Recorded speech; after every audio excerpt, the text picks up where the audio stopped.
Welcome back to Celebrity Radio. It's Alex Belfield talking to some of the biggest stars and some of my favourite people and new stars in the making. Kurtis Peter Hartman is the new star of X on the Beach on MTV. He's already causing a storm after just a couple of weeks on the telly, and I'm delighted to say he joins us now. How are you? Yeah, I'm very well, thanks. I'm doing well. Things have been going a bit crazy since the air date, so yeah, it's all picking up nicely. Isn't it amazing how you can go from literal obscurity to being a megastar within a week just by appearing on a show like this? It does change your life overnight. Now you'll do the appearances, now you'll end up doing the clubs, and you're going to be a big star. Congratulations. Thank you very much. I mean, yeah, it's crazy, but what a lot of people don't realise is that the show is filmed many months beforehand, so we actually filmed this in August now, so obviously we're coming towards April. It's been a long waiting time, but I'm glad it's finally here. Tell me about you. I mean, you're a good-looking lad. I'm an ugly guy. I've never had attention. I don't have ladies swooning all over me. You obviously put a lot of time and effort into that. Tell us about your routine. Of course, I'm an Essex boy. Of course I'm going to have a beauty routine. I mean, it's kind of part and parcel of it, isn't it? I've always been somebody quite proud of my appearance, you know. I'm a model myself. I'm very keen on my sports, particularly my boxing, which I've done for many years. So, I mean, that's kind of been the driving factor to me keeping myself in good shape throughout all the years, really. When did you first sort of realise that you got a face that people wanted to look at? I've only had one job, and that was playing Shrek in the West End. I suppose from birth, really. I always had that face. No, I hate you already. And to be honest, you do have to have... No, but you have to have this swagger, don't you, to pull it off. You've got to have an inner confidence, and I guess having the full package is what they're looking for on a show like X on the Beach. You've definitely got to have a confidence, and I think one of my biggest factors for me is that I've got a massive confidence. I mean, as you can see from the show, I come in on the first episode, I had my own special entrance, and I had to walk out onto the balcony as a surprise, you know, hello, senoritas, what's happening? I had to put on that big performance, a big show, and I haven't met anyone yet, so it's very nerve-wracking, but, you know, it takes a lot to make me shine. I've interviewed a lot of megastars over the years, and some of the biggest personalities are often the most shy in real life. Are you an act on TV and on camera, or is this truly you?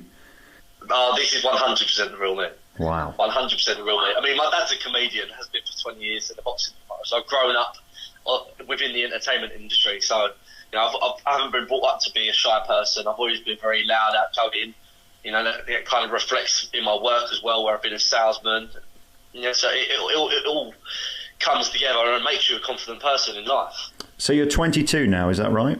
22 now, yeah. What a beautiful age to be on a show like this. I guess in one way you've got to be shameless, because you go into that show knowing that it's basically a free-for-all. They'll film what they want. Did you have any limits, or did you go into X on the Beach saying, I'm not going to do this, this or this? I mean, I certainly wasn't going to let myself be made out to be a puppet, you know. I've got my own will, and I will certainly make my own choices. I just went in there for a laugh, really, not expecting anything too much. Went in there for a good time. And are you glad you did it? Not too many stressful moments of exes coming in.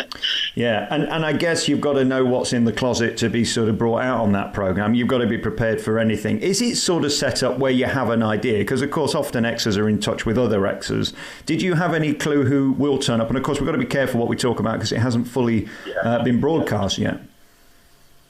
I mean, not to say that other people might not have spoken and known who was going in for the other person, but I certainly had no idea.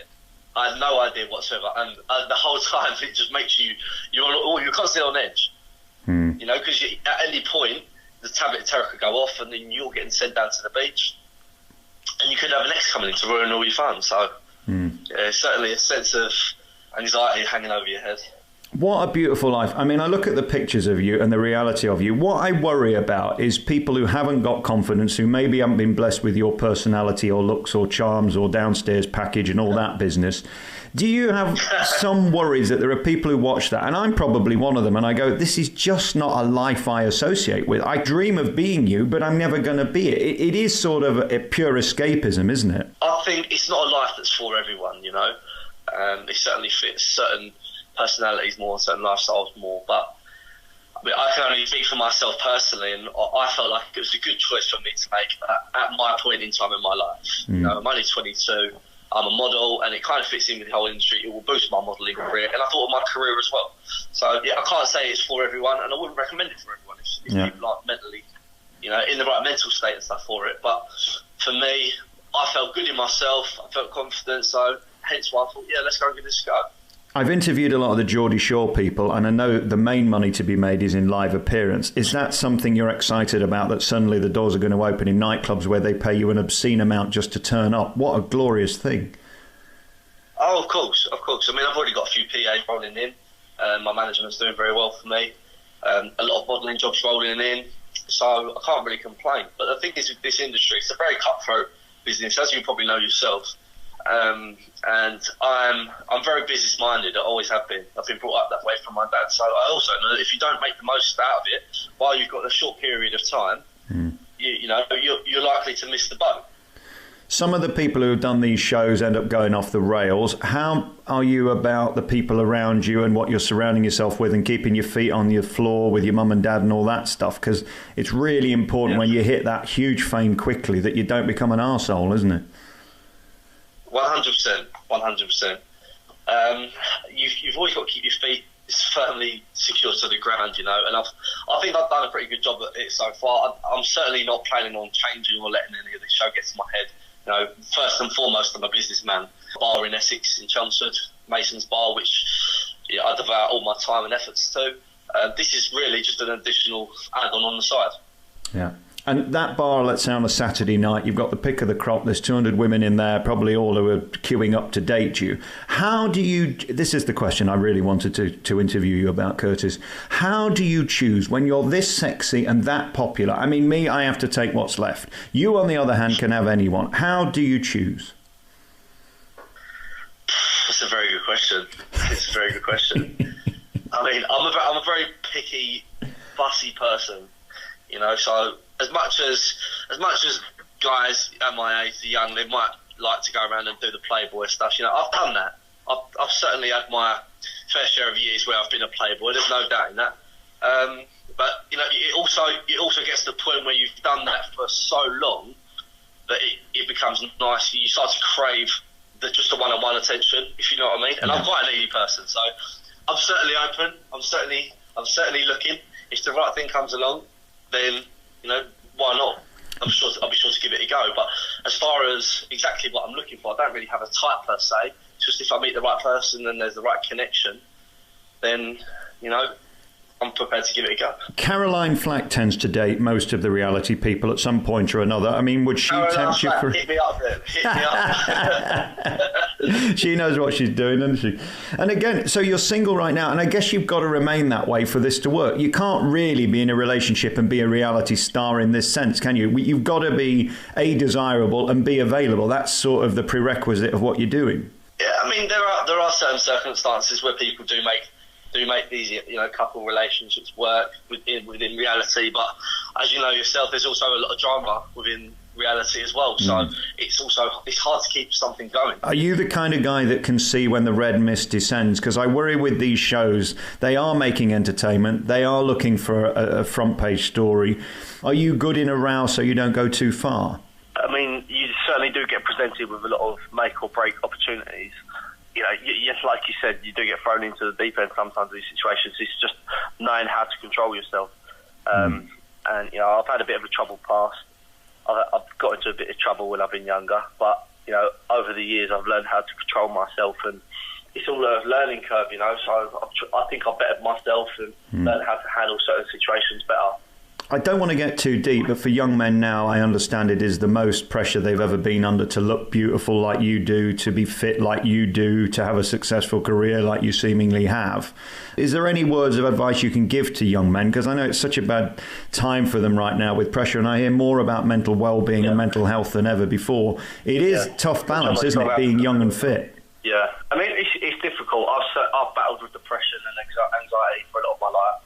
And I certainly haven't had an easy life or had my life dealt to me on a plate either. So I've worked hard for everything that I've got. And my only bit of advice would be just to ride the waves. You're always going to have your ups and downs. I've been down in the pits where I thought that, what am I going to do with my life? How am I going to make something of myself?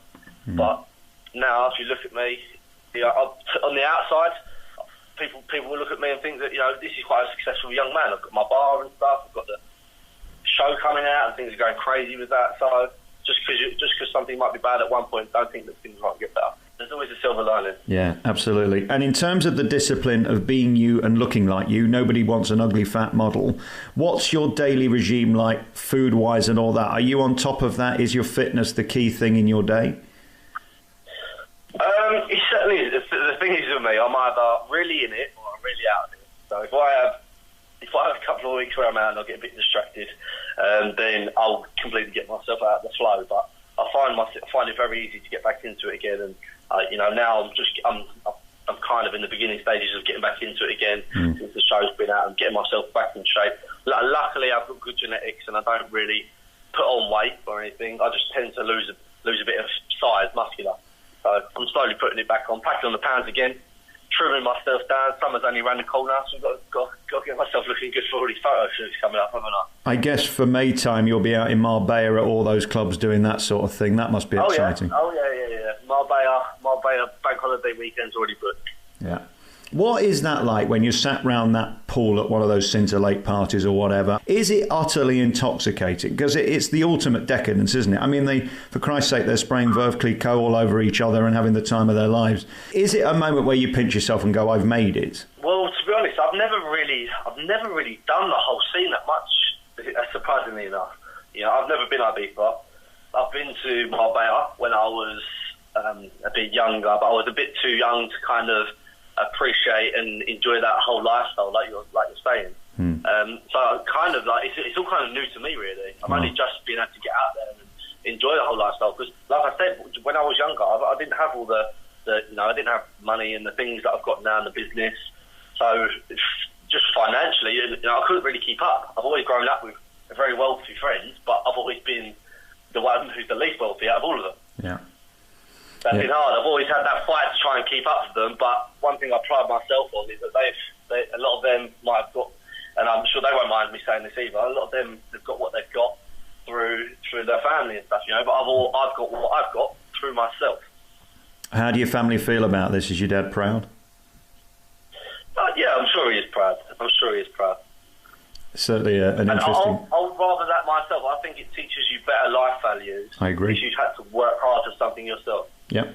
Well, if you're given a Mercedes, it means nothing. If you had to earn the 100,000 to buy the Mercedes, you know the power of it, don't you? 100%. What has your social media been like in the last 2 weeks? They announced the series was going, the pictures came out, you made this grand entrance. I imagine that your phone has been beeping off the hook. I've been going crazy. Honestly, I've had my phone joined to my hip the whole time. I can't physically keep up with it.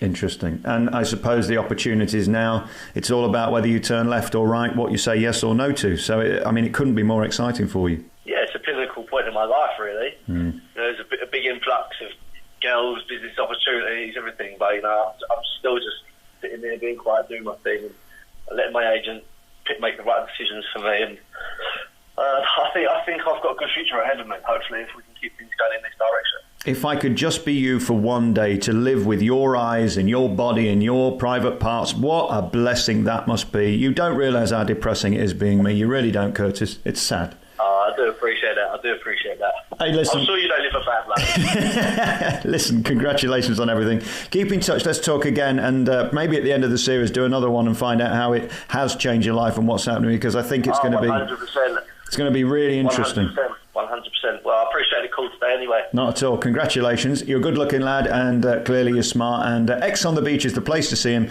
on MTV. Probably getting naked at some point. I suppose that's in the contract. Yeah. That's all to come. It is called X on the Beach. But as I say, when you're on the beach, just make sure you don't get crabs. Great to talk to you, Kurtis. Thank you for your time and I'll talk to you again. Take care.